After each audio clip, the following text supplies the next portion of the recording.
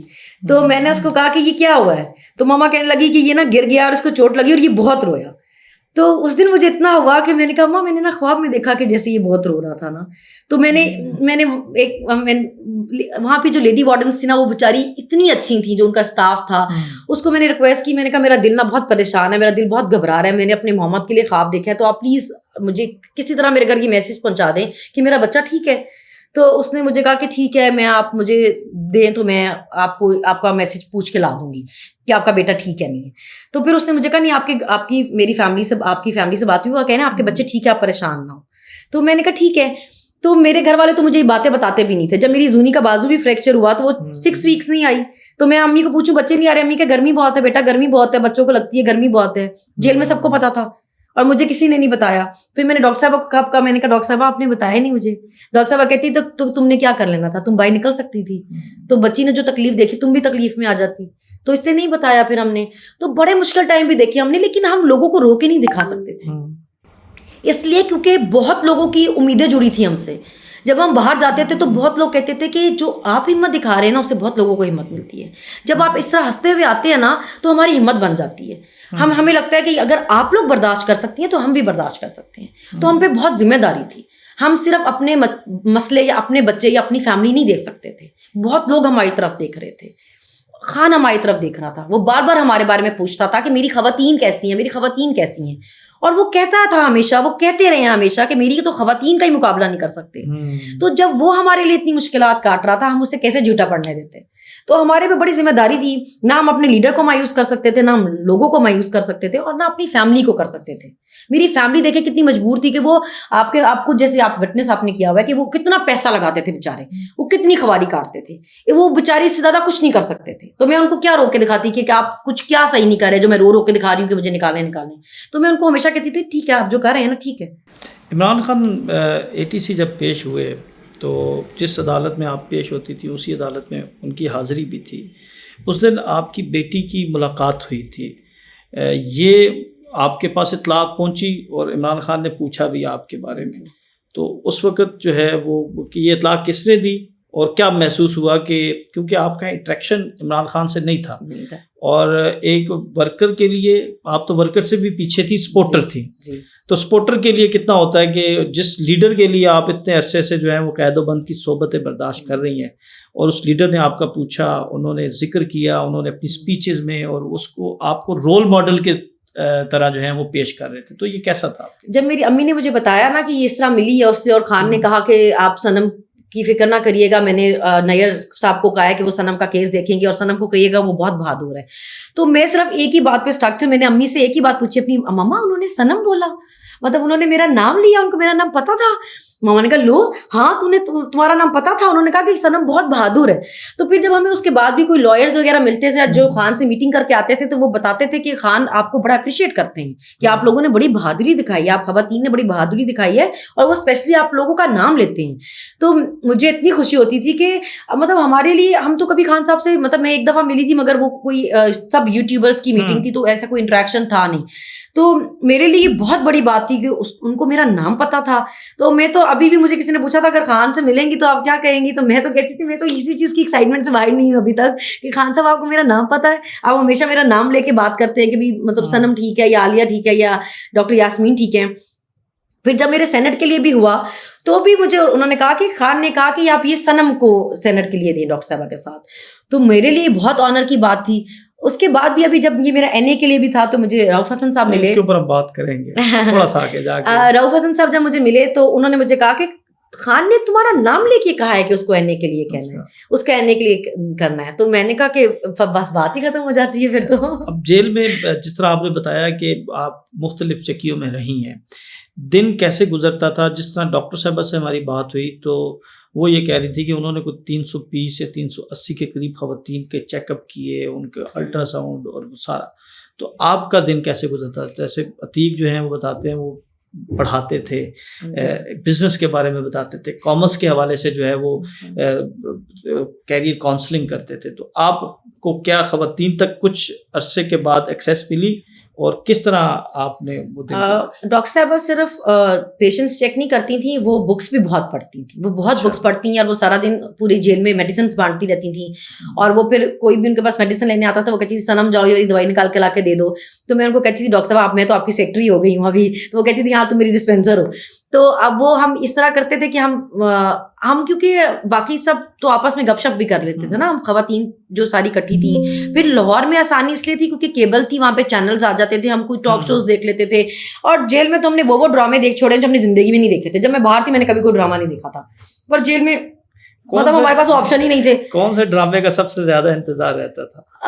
ہم نے دیکھا وہ ایک خی ڈرامہ لگتا تھا جیو پہ, ہم وہ بڑے شوق سے دیکھتے تھے. پھر حمزہ علی عباسی کا تھا جانے جہان, ہم وہ بڑے شوق سے دیکھتے ہوتے تھے. تو کچھ ڈرامے تھے جو ہم بس ٹائم پاس کے لیے دیکھ لیتے تھے, کچھ اور کرنے کو نہیں ہے, کچھ ہم بڑے شوق سے ویٹ کر کے دیکھتے ہوتے تھے. تو وہ ایک دو ڈرامے تھے اس طرح کے یہ والے. باقی اس کے علاوہ جو جیل کی خواتین تھی نا باقی دوسری, وہ ہماری بہت رسپیکٹ کرتی تھی سب کی سب. وہ ان کو ایسے لگتا ہوتا تھا یہ پتہ نہیں کون, اور یہ یہاں پہ کس طرح آ گئی ہیں, غلطی سے آ گئی ہیں شاید. تو ان کو لگتا تھا یہ کوئی اور ہی ہے. تو وہ اس لیے وہ ہمارا بہت احترام کرتی تھی, وہ ہم سے بہت اچھے طریقے سے رہتی تھیں. ایون جو فیمیل سارا اسٹاف جیل کا بھی تھا وہ بھی ہم سے بہت اچھے طریقے سے رہا ہے.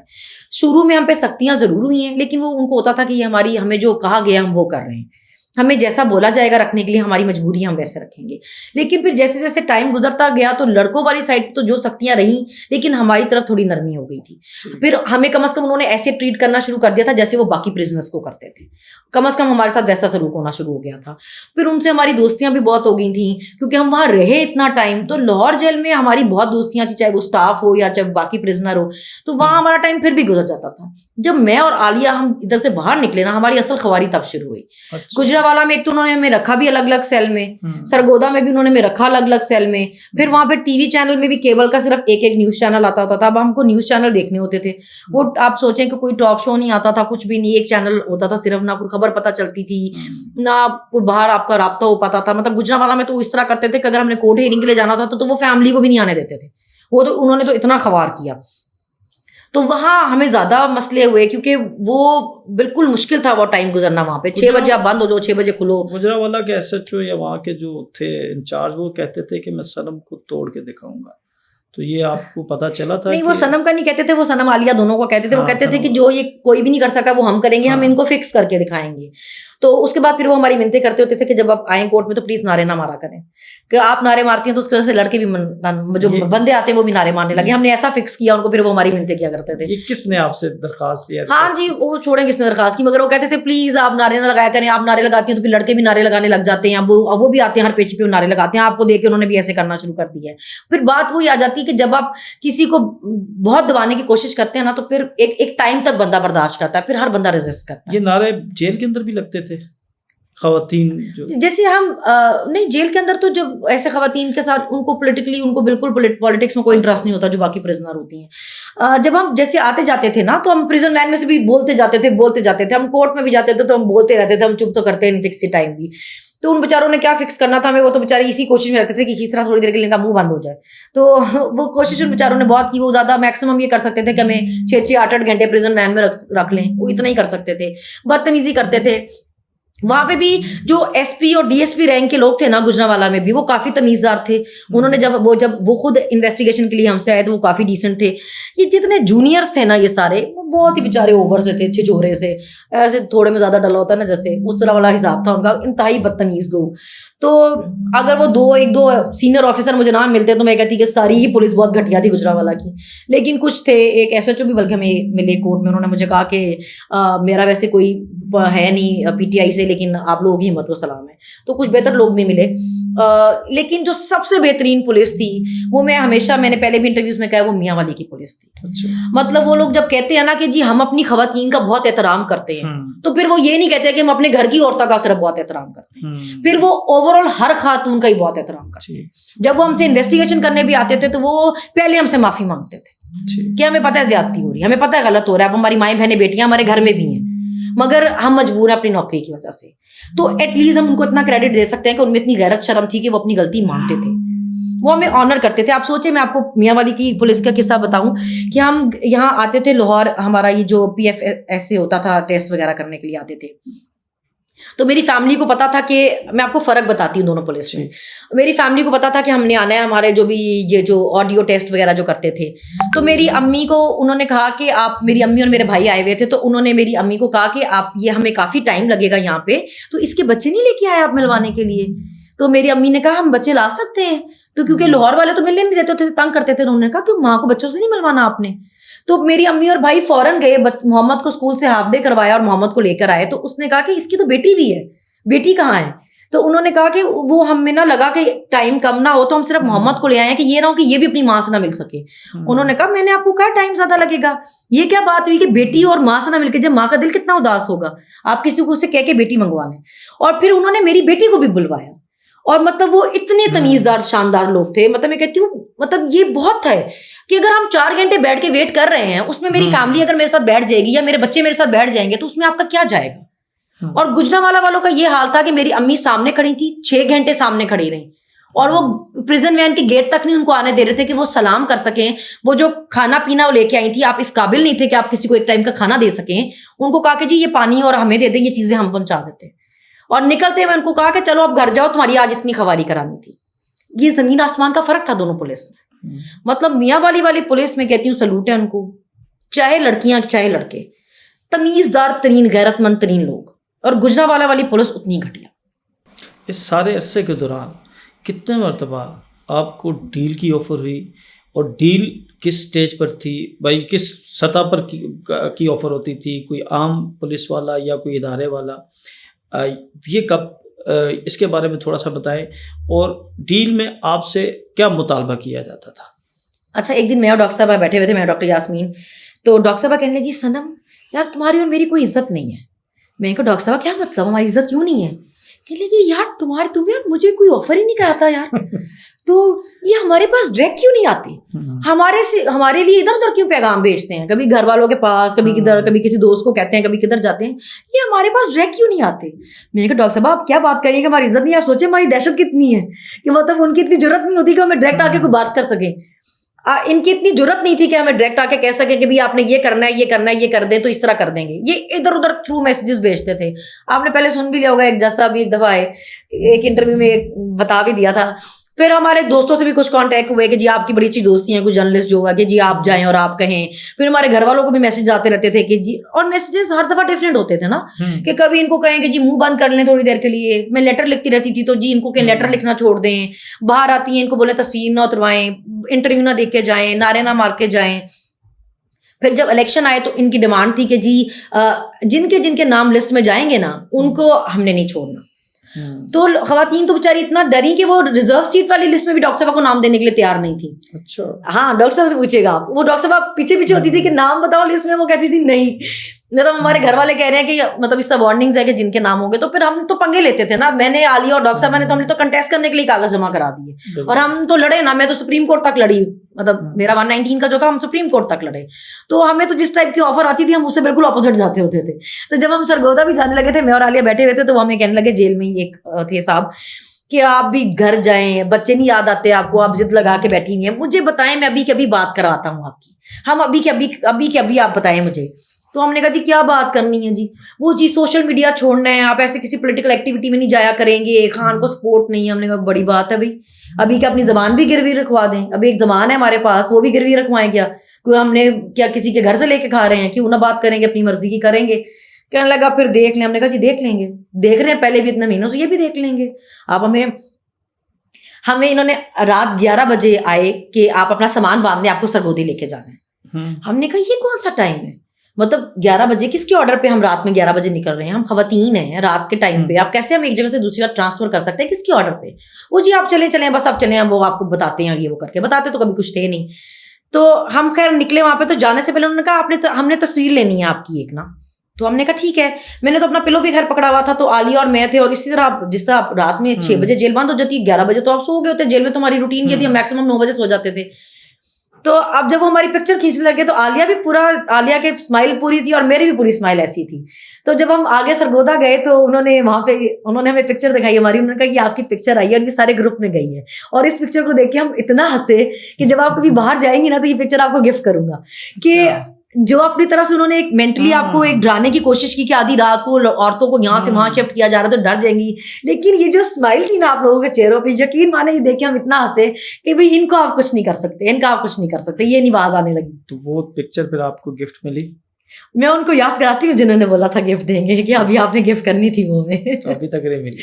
ابھی تک گفٹ نہیں کی انہوں نے, ابھی تک میری بات ہوئی بھی نہیں, مگر وہ یہ کہ اب ان کو کرنی چاہیے گفٹ. اگر آپ سن رہے ہیں تو آپ کو یہ گفٹ کرنی چاہیے, بنتا ہے اب ہمیں گفٹ تصویر کا کیا کریں گی, وہ اپنے پاس سنبھال کے رکھنی چاہیے تھی, آپ کو ہم نے گفٹ کرنے کا وعدہ کیا تھا. اچھا صنم, جیل میں آپ رہیں اور ڈاکٹر صاحبہ جو ہیں وہ آپ کا بڑا ذکر کرتی ہیں, جب بھی وہ کب بات کرتی ہیں تو کہتی ہیں کہ 2 خواتین جو ہیں وہ مجھے سب سے زیادہ جو ہیں وہ پسند ہیں, جن میں آپ کا نام ہے اور عالیہ کا, اور اس کی وجہ بھی وہ بتاتی ہیں کہ بڑی پر اعتماد رہی. آپ کا ڈاکٹر صاحبہ کے ساتھ جو رشتہ ہے وہ کیسا ہے؟ ہم نے دیکھا کہ آپ تھوڑا سا ایموشنل ہو جاتی ہیں جب ان سے ملتی ہیں. وہ بھی ایموشنل ہو جاتی ہیں جب میرے سے ملتی ہیں. تو اس سارے ٹائم میں ڈاکٹر صاحبہ واحد ہیں جو ہم کو موٹیویٹ کرتی رہیں کہ بھی رونا نہیں کسی نے, سر جھکا کے نہیں جانا, ہمیشہ ہنستے ہوئے جانا, مسکراتے ہوئے جانا, تیار ہو کے جایا کرو. تو ایک دن عتیق جا کے ان کو بتانے لگے کہ ڈاکٹر صاحبہ مطلب لوگ نا لپسٹک تے بھی گلاں کر رہے ہیں.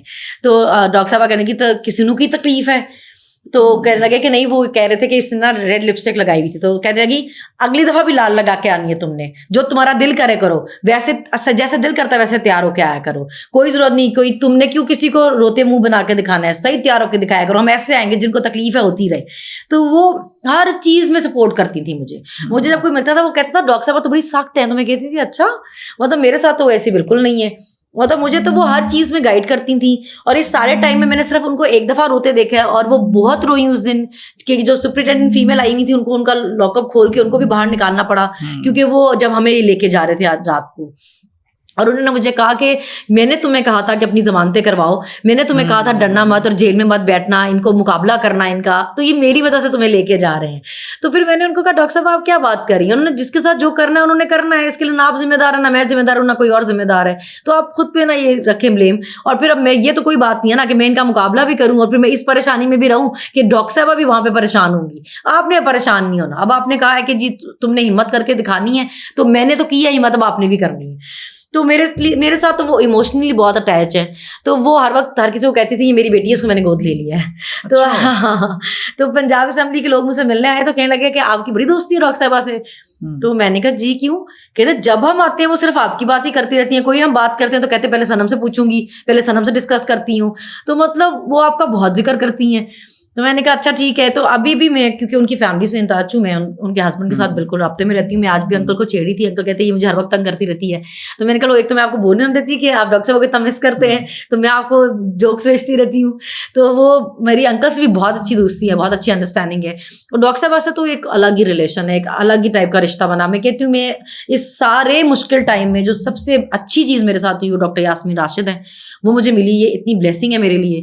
انہوں نے جس طرح مجھے سپورٹ کیا سارے ٹائم میں, گائڈ کیا سارے ٹائم میں, اگر وہ نہیں ہوتی تو شاید میں کچھ بھی نہیں ہوتی.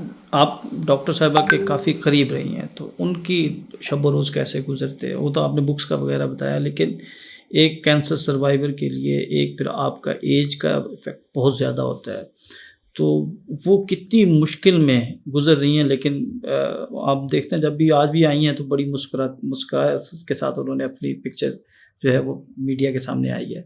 تو کتنی مشکلات وہ دیکھ رہی ہیں؟ دیکھیے مسکرانا ہی ہم نے انہیں سے سیکھا ہے, یہ ساری انہیں کی ٹریننگ ہے. ہمیں ٹیچر ایکچولی بہت بیسٹ ملا جیل میں, انہوں نے ہمیں بہت اچھا گائیڈ کیا, ٹرین کیا.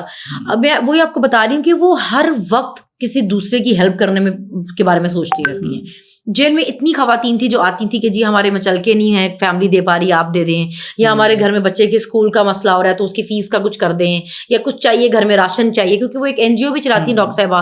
تو ڈاکٹر صاحبہ نے پتہ نہیں کتنی خواتین کی جیل میں اس طرح گھر پہ بھی ہیلپ لگائی ہوئی تھی. ہاں, وہ اس طرح کرتی رہتی تھی پوری جیل میں. وہ دوائیاں بانٹتی تھیں, وہ پیشنٹس چیک کرتی تھیں.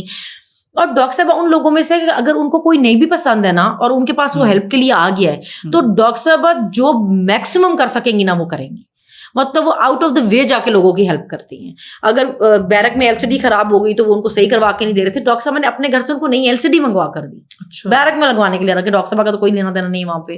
اور وہ اتنا لوگوں سے اس طرح نہیں ہوتی کہ گپ شپ کر رہی لوگوں کے ساتھ بیٹھ کے, وہ یا اپنی بکس پڑھتی تھیں یا اگر کسی کو کوئی مسئلہ ہو گیا تو چیک کرتی تھیں. ایون کہ بہت شدید سردیوں میں بھی اگر رات میں کسی عورت کی طبیعت خراب ہو گئی ہے تو ڈاکٹر یاسمین کو اٹھانے آتے تھے, اور ڈاکٹر صاحب اٹھ کے بستر سے نکل کے جاتی ہوتی تھیں, اور چیک اپ آدھی راتوں کو بھی جا کے کیے ہوئے انہوں نے پیشنٹس کے. تو جو بیسکلی جو لیڈر ہوتے ہیں نا, ہم تو ایک سپورٹر ووٹر ورکر کہہ لیں ابھی ہے نا, ڈاکٹر صاحب لیڈر ہے بیسکلی. جیسے خان لیڈر ہے نا, جو لیڈرز ہوتے ہیں نا ان کا کام یہ ہوتا ہے کہ وہ ہمیشہ لوگوں کو پالش کرتے ہیں, وہ ہمیشہ ٹیلنٹ کو نکالتے ہیں, وہ ہمیشہ لوگوں کو پروموٹ کرتے ہیں. ان کو یہ انسیکیورٹی نہیں ہوتی کہ وہ لیگ پولنگ کریں یا لوگوں کی بیک بائٹنگ کریں یا بیچنگ کریں یا پلاننگ پلاٹنگ کریں کہ ہمارا اچھا ہو جائے, ان کا بیڑا غرق ہو جائے, کیونکہ ان میں یہ چیز ہوتی ہی نہیں ہے. ان کو کوئی کمپلیکس نہیں ہوتا, ان میں کوئی انسیکیورٹی نہیں ہوتی. جیسے خان کا میں کہتی ہوں ہمیشہ کہ خان کی پارٹی وہ پارٹی ہے جس کو ہر کلاس سپورٹ کرتی ہے, جس کو ہر ٹائپ سپورٹ کرتی ہے. آپ یہ نہیں کہہ سکتے کہ یا تو سارے ہی ایلیٹ ہیں یا تو سارے ہی مڈل کلاس ہیں یا سارے ہی غریب ہیں. خان کو ہر ٹائپ سپورٹ کرتی ہے, اور پھر یہ بھی نہیں کہ سارے پردوں والے ہیں یا سارے ہی ماڈرن ہیں. ہر قسم کے لوگ خان کی پارٹی کے سپورٹر ہیں. جس طرح خان کی پارٹی چاروں صوبوں میں ہے نا, اسی طرح ہر ٹائپ کے لوگ خان کے سپورٹر ہیں. یہ سب سے خوبصورت بات ہے PTI کی کہ وہ اس میں ویرائٹی ہے, اس کو ہر پارٹی ہر انسان سپورٹ کرتا ہے. اور خان نے کبھی یہ نہیں دیکھا کہ کسی کو پروموٹ کر رہا ہے کہ جیسے باقی پارٹیز میں ہوتا ہے کہ ہمارے کچن چلا لیں گے, ہمیں فائنینشلی سپورٹ کریں گے تو ایسے لوگوں کو ٹکٹس دے دیں یا ایسے لوگوں کو آگے لے کے آئیں, جس طرح باقی پارٹیوں میں ہوتا ہے. خان نے ہمیشہ یوتھ سے لوگوں کو پروموٹ کیا ہے. جتنا خان خواتین کو PTI میں سپورٹ کیا جاتا ہے یا جتنا اپریشیٹ خان خواتین کو کرتا تھا ہر چیز میں, کہ خواتین ہر چیز میں, جب ایک آپ کی آبادی, آپ کے ملک کی آبادی 50% زیادہ خواتین کی ہو تو آپ ان کو گھروں میں بند رکھ ہی نہیں سکتے. خان کے پاس ایک ویژن ہے, وہ ایک پڑھا لکھا ایک سمجھدار انسان ہے, تو اس لیے وہ ہمیشہ خواتین کو پروموٹ کرتا رہا ہے کہ آپ لوگوں میں ٹیلنٹ ہے, آپ قابل عزت ہے, میری خواتین, وہ ہمیشہ کر کے بات کرتے رہے, رسپیکٹ دیتے رہے ہمیشہ. اسی لیے آپ دیکھیں کہ ان پہ یا ان کی فیملی پہ یا ان پہ پرسنل جتنے بھی کبھی اٹیک ہوئے ہوں, وہ کبھی کسی کی فیمیل پہ انہوں نے کبھی کسی کی کریکٹر اسیسنیشن نہیں کی, کبھی کوئی اس طرح کی نہیں کہیں کہ آپ کوئی پوری ایک چیز چلائی کہ آپ کہیں گے جی اپنی پارٹی کو کھلا چھوڑا ہو کہ جاؤ جا کے ٹارگٹ کرو. بلکہ ہم اگر کبھی مریم کو کچھ کہہ بھی دیتے ہیں تو مریم نواز کو کچھ کہتے بھی ہیں تو اس میں بھی یہ ہوتا ہے کہ آپ کو ان کے لیول پہ نہیں جانا چاہیے. مطلب ہماری پارٹی تو وہ پارٹی ہے جو یہ بات کرتی ہے کہ آپ ان کے لیول پہ نہ جائیں. اور خان نے دیکھے کہ اب جیسے ہم جیسے لوگ بھی ہیں, ہمیں خان نے ٹکٹ کے لیے بھی ٹکٹ بھی دی, سینٹ کا ٹکٹ دے دیا, ہر دفعہ ہمارا نام بھی لیتا ہے. ابھی بھی یہ جتنے بھی یہ ینگسٹرز بھی جو ابھی آ رہے ہیں, اگر آپ KP اسمبلی سے بھی دیکھیں, یہ کوئی ایلیٹ سے نہیں ہے, یہ کوئی پولیٹیکل بیک گراؤنڈ نہیں ہے ان کے, یہ ISF سے آئے ہوئے لڑکے ہیں سارے. مریم نواز کے مقابلے میں آپ الیکشن لڑنا چاہتی تھیں, آپ کی فیملی کی بھی یہی خواہش تھی, عمران خان کی بھی یہی خواہش تھی, پھر ٹکٹ جو ہے وہ نہیں ملی. آپ کا سفر شروع ہوتا ہے الیکشن کمیشن میں, سبمیشن, پیپر سبمیشن, وہاں سے ڈسکوالیفائی, پھر اپیل میں گئے, پھر ڈسکوالیفائی, پھر ہائی کورٹ میں آئے, ڈسکوالیفائی. یہ معاملہ سپریم کورٹ تک جاتا ہے, اور جب وہاں پہ کوالیفائی کر گئے تو آپ کو ٹکٹ نہیں ملی. وہ کیسا لگا آپ کو, پارٹی کا وہ ڈیسیژن کیسا لگا؟ آپ کی خواہش تھی, سب کی خواہش تھی, بڑے بڑے ہم نے پولز دیکھے کروائے گئے لوگوں کی طرف سے کہ صنم کو مریم نواز کے مقابلے میں آنا چاہیے. ایکچولی وہ کیا ہوا وہ ہمیں بھی نہیں پتا, کروا رہا تھا وہ کیا ہوا وہ مجھے بھی نہیں پتا. بس ہر دفعہ اس طرح ہوتا تھا کہ پاپا جب آ کے کہتے تھے کہ بھائی تمہاری یہ والی ضمانت لگی ہوئی ہے, تو میں ان کو کہتی تھی پاپا یہ سب چھوڑیں, مجھے بتائیں کہ 119 کے پیپرز کا کیا بنا ہے. وہ آگے تھے وہ یہاں سے بھی ریجیکٹ ہو گیا, ابھی ہم آگے جا رہے ہیں. تو ان کی پوری پنجاب گورنمنٹ کی پوری ٹیم آئی ہوتی تھی, الیکشن کمیشن کی پوری ٹیم آئی ہوتی تھی میرے پیپر ریجیکٹ کروانے کے لیے. تو بلکہ جب سپریم کورٹ میں گئے تھے تو جو وہاں کے جسٹس صاحب میرا کیس سن رہے تھے, انہوں نے ان کے ریمارکس سے یہ کہ اس خاتون کے کاغذوں میں ایسی کیا بات ہے کہ آپ اس کا پیچھا کرتے کرتے سپریم کورٹ تک آ گئے ہیں. آخر ان سے آپ کو اتنا کیا مسئلہ ہے کہ آپ اتنے ڈیسپریٹلی ان کے پیپر ریجیکٹ کرانا چاہتے ہیں؟ اس خاتون کے کاغذوں پہ آپ نے خوردبین کیوں لگائی ہوئی ہے؟ آخر اس سے آپ لوگوں کو کیا مسئلہ, آپ اس کے ساتھ اتنے پرسنل کیوں ہوئے ہوئے ہیں؟ تو میرے ساتھ تو یہ اتنے پرسنل ہوئے تھے. اور پھر وہ میرے پیپر ایکسیپٹ ہوئے صرف 8 دن پہلے, تو اس بیچ میں ٹکٹ کسی اور کو اناؤنس ہو گئی ہوئی تھی, جی شہداد فاروق کو, رائٹ. تو میرے بچے اور امی ان کی کیمپین بھی کرتے رہے, ان کے ساتھ جاتے بھی رہے, اور میرا بیٹے بھی بلکہ ان کے گیا ریلی پہ نعرے شارے لگا رہا تھا, ڈور ٹو ڈور بھی گئے ان کے لیے. تو وہ وقت ایسا تھا کہ ہم ٹکٹ پہ لڑائی ڈال نہیں سکتے تھے. ہم نے اپنی طرف سے پوری فائٹ کی تھی اور ہم نے اپنا میرے پیپر اپروو بھی ہوئے پھر سپریم کورٹ سے. اب کس نے ٹکٹ دی کس نے نہیں دی یہ تو دیکھیں وہ مسئلے ہیں جن کے بارے میں مجھے فی الحال تو کچھ نہیں پتا.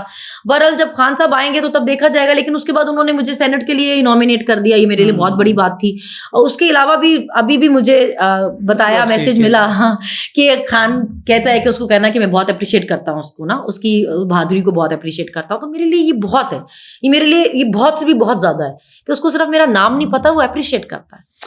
جب بھی بات ہوتی تھی تو یہ بات کہی جاتی تھی, پولیس بھی جب پیغامات دیے جاتے تھے کہ آپ کے حوالے سے مریم نواز بہت زیادہ جو ہیں وہ کین ہیں, ان کی طرف سے احکامات آتے ہیں, یہ اس طرح کی ہم نے باتیں سنی. اس میں کوئی صداقت ہے؟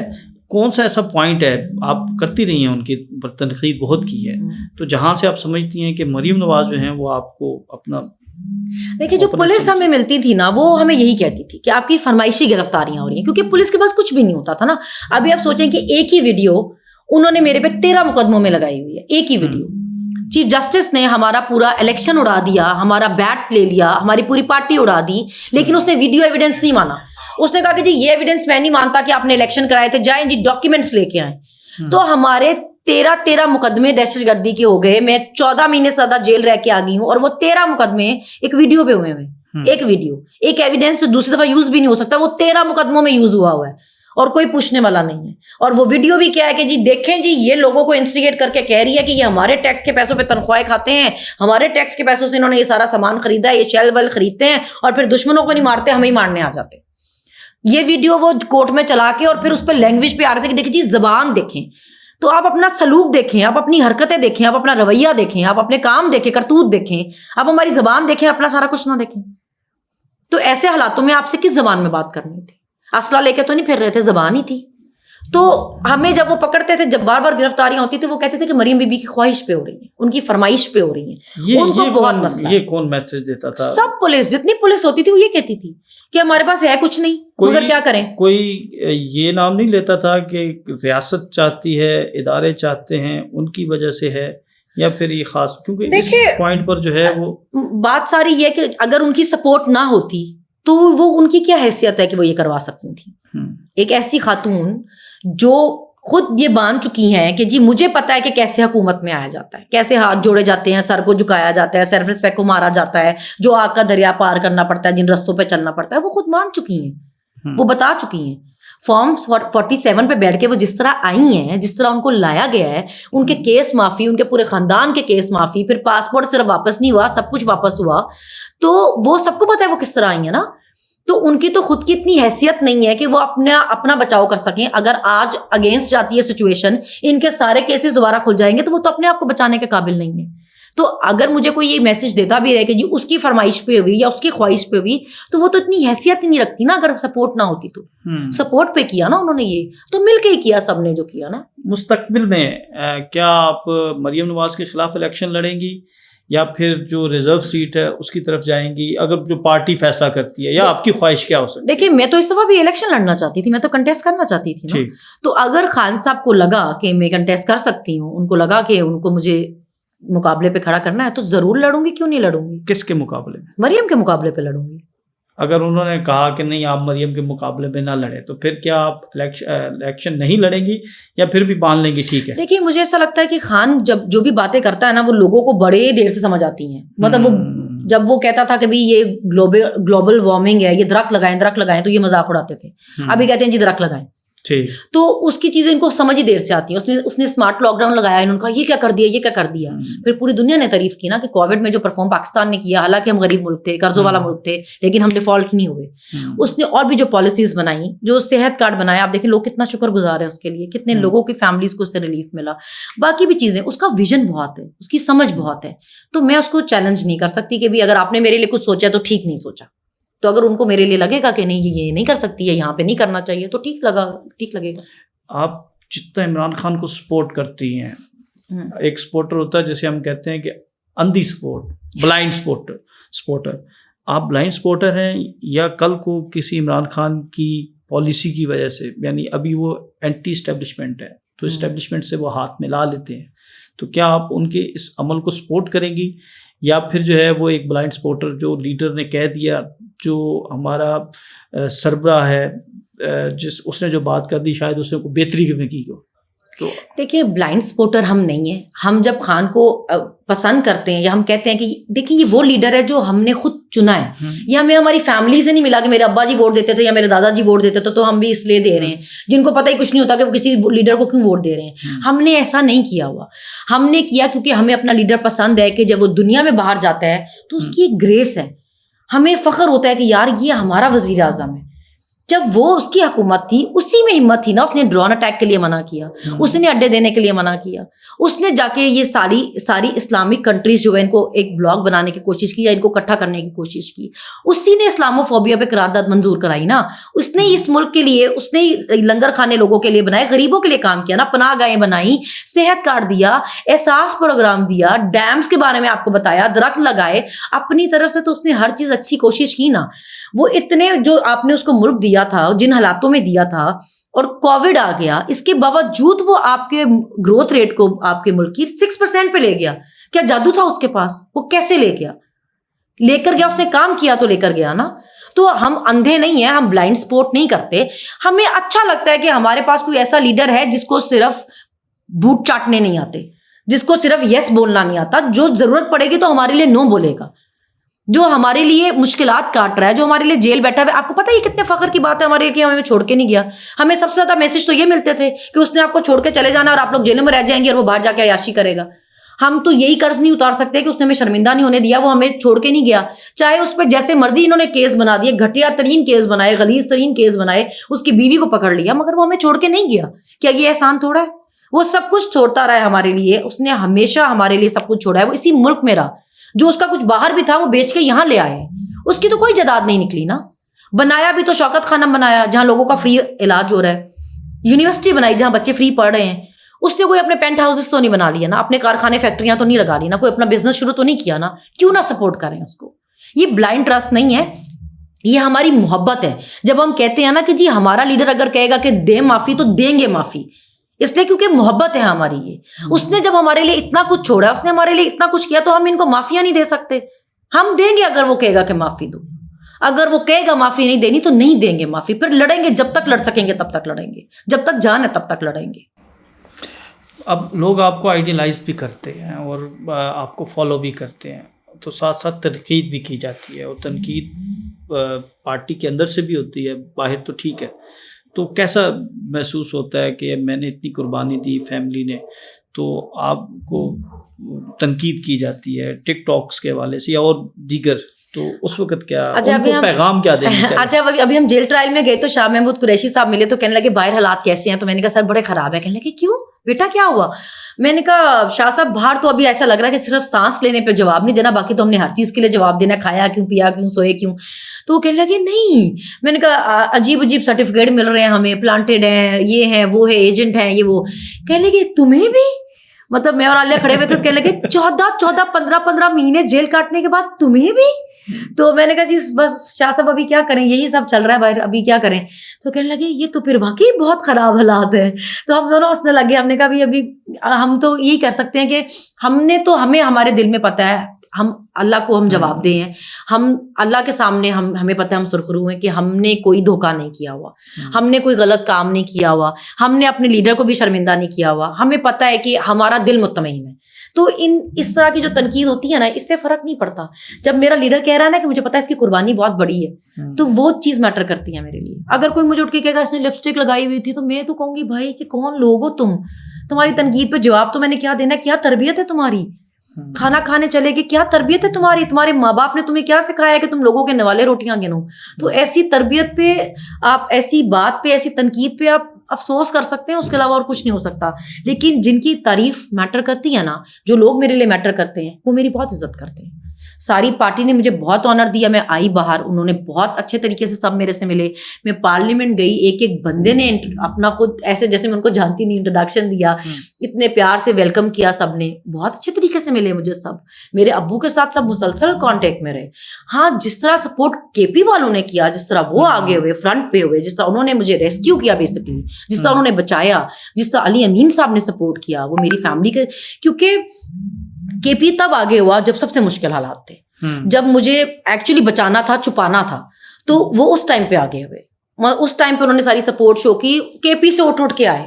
آپ سوچیں کہ وہ خود وہاں سے آئے کہ اگر آپ کو صبح پھر انہوں نے ابڈکٹ کرنے کی کوشش کی, کیونکہ میری فیملی کو زیادہ ڈر یہ تھا کہ اب کیس کوئی نہیں بچا تو یہ غائب کریں گے, کیونکہ جو پاکستان میں ٹرینڈ ہے ہر بندہ غائب ہو رہا ہے, تو ان کو تھا کہ جب کوئی لحاظ ویسے نہیں رکھا ہو رہا تو انہوں نے کہا تو یہ بھی نہیں رکھیں گے تو غائب کریں گے. تو مجھے یہ چیز بہت اچھی لگتی ہے کہ انہوں نے مجھے اتنا آنر کیا. علی امین صاحب بھی آئے تو مجھ سے خود ملے, پھر مینا آئے مجھ سے ملنے کے لیے, مینا خان, پھر سہیل افریدی آئے, پھر شاہد آئے, مطلب یہ لوگ سب ادھر آئے, اسپیکر صاحب ہم سے ملنے آئے, اور پھر وہاں پہ انہوں نے سارا چیز خود دیکھی ان لوگوں نے سب نے نا. تو میرے لیے بہت آنر کی بات. پچھلے دنوں ہم نے دیکھا کہ آپ کے پی اسمبلی بھی گئی اور وہاں پر آپ کا انٹروڈیوس بھی کروایا گیا. جی ویلکم کیا انہوں نے. وہ ویسے ہی بہت سویٹ ہے. بابا سواتی صاحب جو ہے وہ تو جب ہم سرگودا بھی تھے تو وہ تب وہاں پہ بھی ہمیں ملنے آئے تھے, مجھے اور عالیہ کو نا. تو پھر اس کے بعد جب میں کے پی آئی, کے پی ہاؤس تھی اسلام آباد, تو پھر وہ مجھے وہاں پہ بھی ملنے آئے. ہاں وہ تو بہت ہی سویٹ ہیں. پھر جب میں گئی تھی پشاور تو میں کے پی اسمبلی گئی تو انہوں نے پھر وہاں پہ مجھے ویلکم بھی کیا کہ آپ آئی ہیں اسمبلی میں. تو وہ تو بہت ایک سویٹ سے انسان ہے, مجھے تو وہ بہت اچھے لگے کے پی کے. لیکن میجورٹی لوگ ہی ایسے ہیں, سب لوگ ہی ایسے ہیں, اتنا وارم ویلکم کرتے ہیں وہ آپ کا, اور وہ اتنا آنر کرتے ہیں. اور 9 مئی کے بعد جو ایک سب بہتر چیز ہوئی وہ یہ ہوئی کہ یہ جو پنجاب اور کے پی اور یہ سب مسئلے تھے نا, یہ کہیں ختم ہو گئے. اب کے پی والے جو ہے نا وہ اتنا رسپیکٹ کرتے ہیں کہ یار پنجابیوں نے جس طرح فائٹ کیا نا, پنجابیوں نے جس طرح ریزسٹ کیا, پنجابی جس طرح پھر بھی الیکشن والے دن نکلے, یار انہوں نے بڑا کمال کیا. تو جو پہلے ہم کہتے تھے نا کہ یار کے پی والے بڑا کمال کرتے ہیں, یار کے پی والے بڑے بہادر ہیں, تو ابھی وہ بھی کہتے ہیں کہ یار پنجاب والوں نے بڑا کمال کیا. تو یہ اگر کوئی ڈفرینسز تھے بھی نا تو یہ اب نہیں ہے, اب یہ سب ساتھ ہیں. یہ اب یہ ہم نے اتنا مشکل ٹائم دیکھا ہے کہ اب ہم ساتھ ہیں, اب ہم ایک دوسرے کے ساتھ کھڑے ہیں, ایک دوسرے کے پیچھے کھڑے ہیں, کیونکہ آپ نے اتنا مضبوط کیا ہمیں, آپ نے ہمیں اتنا مارا کہ اب ہم کھڑے ہو گئے ہیں اور ایک دوسرے کے ساتھ کھڑے ہیں. ابھی پوڈ کاسٹ کے ہم اختتام کی طرف جا رہے ہیں. اسٹیبلشمنٹ کا جو کردار ہے پاکستان کی سیاست میں, آپ اس کو کیسے دیکھ رہی ہیں؟ موجودہ اسٹیبلشمنٹ کا جو کردار ہے اس کو کیسے دیکھتی ہیں؟ کیا اس کے بغیر پاکستان کی سیاست یا پاکستان کو نامکمل سمجھتی ہیں, یا نامکمل تصور کیا جاتا ہے کہ ان کے کردار کے بغیر جو ہے وہ معاملات نہیں؟ دیکھیے مجھے ایسا لگتا ہے کہ ان کا تو کوئی کردار کبھی ہونا ہی نہیں چاہیے تھا. یہ سب غلطی پولیٹیکل پارٹیز کی ہیں. جب آپ کسی بندے کو ضرورت سے زیادہ اہمیت دیتے ہیں تو وہ پھر اس طرح ہی کرتا ہے اس کو, جس کا جہاں دیکھیں آپ کو اعتراض تب ہونا چاہیے. جیسے آپ ایک جرنلسٹ ہیں, میں آپ کو بتاؤں کہ شاکر آپ یہ کام ٹھیک نہیں کر رہے, آپ کو رپورٹنگ ایسے نہیں ایسے کرنی چاہیے تھی, تو آپ مجھے کہیں گے کہ بھائی یہ تو تمہارا کام ہی نہیں ہے, تو تم مجھے اس میں مشورے کیسے دے سکتی ہو؟ ایکسپرٹیز ہوتی ہے نا ایک بندے کی, بھائی یہ اس میں ایکسپرٹ ہے, اس کو یہ چیز پتہ ہے, اس کا اوپینین اس میں لینا ہے. جب آپ کا کام ہی نہیں ہے اکانومی, جب آپ کا کام ہی نہیں ہے تاجروں سے ملاقات, اسٹوڈنٹ سے ملاقات, یا باہر دورے, یا کسی وزیر سے ملاقات, آپ کا کام ہی نہیں ہے یہ. آپ کا کام بارڈر سنبھالنا ہے, آپ کا کام وہاں پہ جو آپ کہہ رہے ہیں اسمگلنگ ہو رہی ہے وہ روکنا ہے, جو ملک میں دہشت گردی ہو رہی ہے وہ روکنا ہے, یہ جو جبری گمشدگی ہو رہی ہے بتائیں کیوں ہو رہی ہیں. ہم اس ملک میں اتنا ٹیکس دے رہے ہیں, اس لیے دے رہے ہیں کہ گھر سے باہر نہ نکل جا سکے کیونکہ لاپتہ ہو جائیں گے, یا گھر سے باہر نہ نکل سکے کیونکہ کوئی موبائل چھیننے کے لیے گولی مار جائے گا, لوگ مسجد نماز پڑھنے نہ جا سکے کیونکہ دھماکہ ہو جائے گا. ہم اس لیے اتنے ٹیکس دے رہے ہیں. اگر میں آپ کو یہ بتاؤں کہ سر آپ اپنے یہ کام ٹھیک نہیں کرے, آپ کو ایسے نہیں ایسے ڈیوٹی دینی چاہیے تھی, آپ کو بارڈر ایسے نہیں ایسے سنبھالنا چاہیے تھا, تو آپ ناراض ہوں کہ یہ آپ کا ڈپارٹمنٹ نہیں, یہ آپ کا کام نہیں, آپ ہمیں کیسے بتا رہی ہیں. اگر میں آپ کو یہ کہہ رہی ہوں کہ بھائی آپ کون ہے سیاست میں ٹانگ پھنسانے والے, آپ کون ہے کانٹے لگانے والے, آپ ہمیں کیوں بتا رہے ہیں کہ بھائی ہم نے اس کو کانٹا لگا دیا, اب یہ تمہارا لیڈر نہیں ہو سکتا, تو میں سوال کروں گی نا, میں اعتراض کروں گی, میں ریزسٹ کروں گی کہ یہ تو آپ کا حق ہی نہیں ہے, ڈومین ہی نہیں ہے آپ کا, آپ اس پہ ہمیں کیسے مشورے دے رہے ہیں, آپ ہمیں کیسے ڈکٹیٹ کر رہے ہیں. اس پہ پھر آپ کا ناراض ہونا نہیں بنتا. پھر اگر آپ نے ہر جگہ اپنا نام لگوایا ہے کہ یہ بھی ہم کر رہے ہیں, یہ بھی ہم کر رہے ہیں, یہ بھی ہم کر رہے ہیں, تو جب نام لگے گا تو پھر نام لیا بھی جائے گا نا, تو پھر ہر کوئی نام اچھے طریقے سے نہیں لے گا, کیونکہ ہر کسی کی اوپینین ایک جیسی نہیں ہوگی. پھر آپ ظرف رکھیں, پھر آپ ہمت رکھیں. جب آپ کو شوق ہے یہ کلوانے کا کہ ہم نے ہی سب کچھ کیا ہے, تو پھر سب کچھ سنیں بھی نا. پھر آپ کو سارے آپ کے جونیئر تو نہیں ہیں, سارے آپ کے ماتحت تو نہیں ہیں جو یس سر یس سر بولتے جائیں گے, لوگ اعتراض بھی کریں گے. اب ہمارے سے سب خوش ہیں. عمران خان کے اوپر تو یہ ایک الزام ہے کہ وہ اسٹیبلشمنٹ کی پروڈکٹ ہیں, اسٹیبلشمنٹ انہیں سامنے لے کر آئی, اسٹیبلشمنٹ کی سپورٹ تھی, سارا کچھ تھا.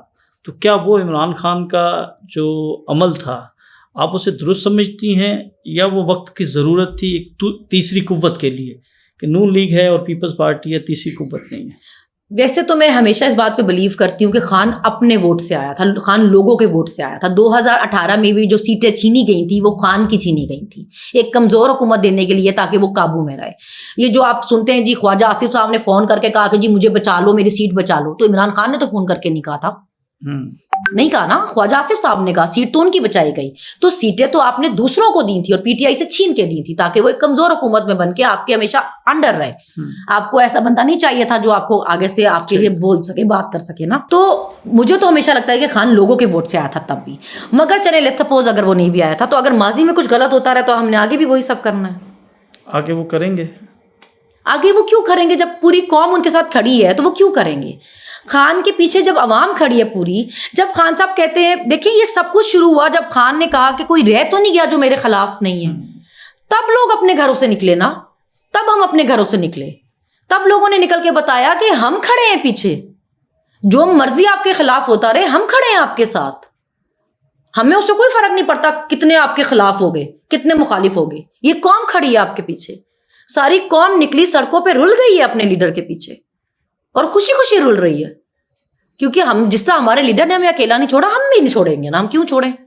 تو اب کیا سمجھتی ہیں کہ اگر عمران خان چلیں آ جاتے ہیں تو اس وقت تو ملک چلے نہیں, انشاءاللہ وہ آئیں گے. چلے اگر وہ آ جاتے ہیں, انشاءاللہ وہ جب آ جاتے ہیں, چلے جی اگر وہ آ جاتے ہیں تو کیا روڈ میپ ہے پاکستان تحریک انصاف کے پاس؟ اس وقت تو صورتحال انتہائی, بجلی کے بل, مہنگائی, لوگ جو ہیں وہ خودکشیاں کر رہے ہیں, بزنس ختم ہو چکے ہیں, تو کس طرح تحریک انصاف جو ہے وہ اکانومی کو. دیکھیے خان پہ اس کی عوام بھی بھروسہ کرتی ہے اور دنیا بھی بھروسہ کرتی ہے.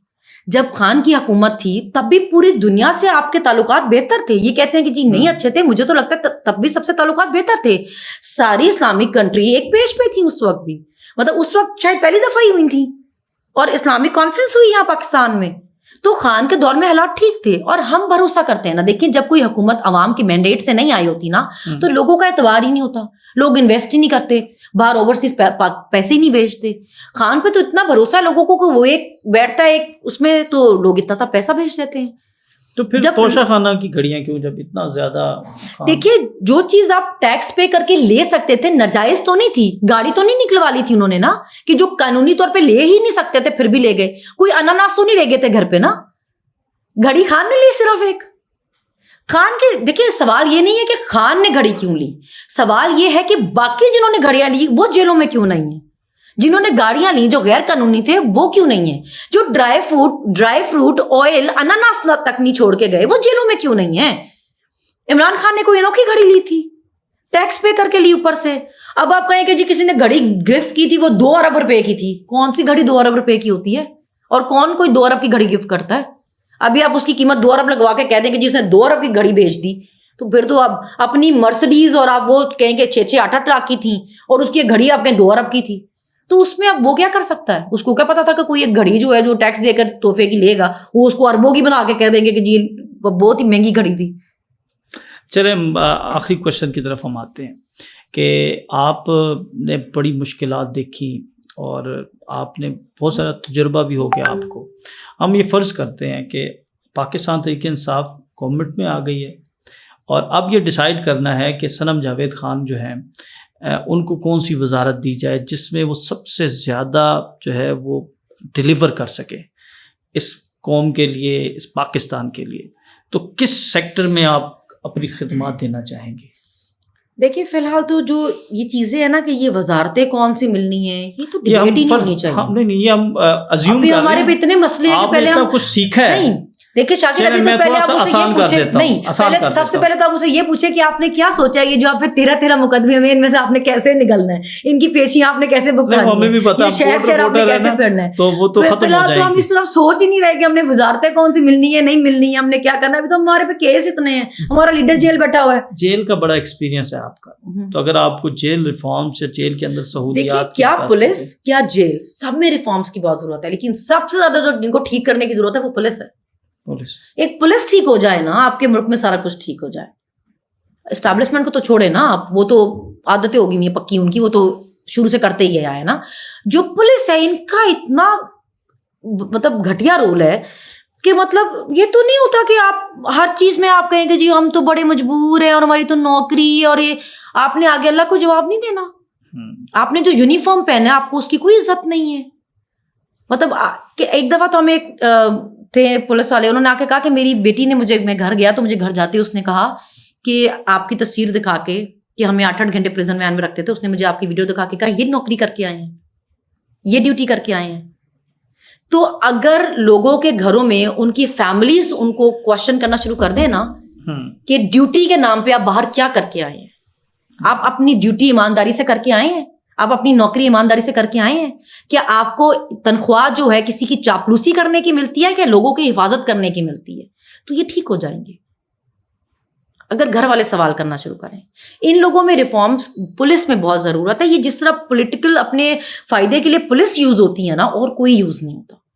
ہر پارٹی نے جس طرح پولیس کو یوز کیا ہے نا، ان کو خود بھی شرم ہونی چاہیے کہ ان کی کوئی عزت نہیں ہے. لوگ ان کے بارے میں کیا سوچتے ہیں کیا بولتے ہیں، ان کو خود بھی اپنی عزت کا خیال ہونا چاہیے. لیکن چلیں اگر ان کو خود نہیں ہو رہا تو آپ کو ان میں چینجز لانے کی ضرورت ہے. ہمارا جو عدلیہ کا نظام ہے اس میں آپ دیکھیں 1.5 سال ہو گئے ہیں کیسز کے چلان پیش نہیں ہو رہے. ضمانتیں لگی ہوتی ہیں وہ ریکارڈ لے کے نہیں آتے، کہتے ہیں ریکارڈ نہیں ہے اور اگلا ٹائم دے دیتے ہیں، جائیں جی 10-15 دن بعد آ جائیں.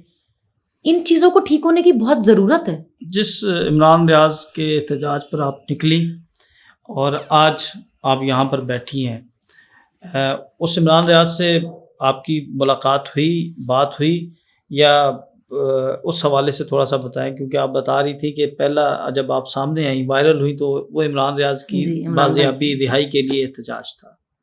عمران بھائی مسلسل میرے ہسبینڈ کے ساتھ کانٹیکٹ میں رہے ہیں اور میرے سے بھی ان کی ملاقات ہوئی ہے، میرے سے ان کی بات بھی ہوئی ہے. بلکہ وہ مجھے بتا رہے تھے کہ جب ہم ثوابی والے جلسے میں ملے کہ بچوں کو لے کے آنا وہاں پہ، میں نے گھر لیا وہاں پہ آرام سے رہنا، تیک اور بچوں کے ساتھ آؤ وہاں پہ. تو وہ تو بہت ہی سویٹ ہے، اس سارے ٹائم میں انہوں نے بہت سپورٹ کیا ہے. ایون ان کی جو وائف ہے میرا، تو ان سے بھی بات چیت رہتی ہے، وہ بھی بہت ہی نائس ہیں. مطلب جتنے مشکل حالات انہوں نے دیکھے ہیں، میں کہتی ہوں اس انسان کی ہمت ہے، وہ پتہ نہیں کسی اور ہی دنیا کا ہے. مجھے ATC کوڈ بھی ملے تھے تو میں نے ان کو کہا کہ چلیں ہم نے تو جیلیں کاٹی ہیں، ہمیں اس طرح فزیکل ٹارچر نہیں کیا گیا، لیکن جو آپ کے ساتھ کیا گیا اس کے بعد بھی آپ بولتے ہیں آپ کیا کس دنیا کے ہیں، مطلب آپ میں اتنی ہمت کہاں سے آتی ہے. تو وہ تو کوئی اور ہی چیز ہے، مجھے لگتا ہے وہ کوئی اور ہی دنیا کے ہیں. اور ان کی وائف بھی ایسی ہیں، وہ اتنی سویٹ بندی ہے اور اتنی اچھی بندی ہیں. اور میرا ان سے عمران بھائی سے بھی رہتا ہے اور ان کی وائف سے بھی رہتا ہے میرا، تو میرا ان سے رابطہ رہتا ہے. فلک جو ہے وہ اس وقت بڑی مشکل میں ہے، اور آپ کے گھروں میں چھاپے بھی مارے جا رہے ہیں، آپ کی فیملی دوبارہ جو ہے وہ ایک اور پریکٹس شروع ہو گئی ہے.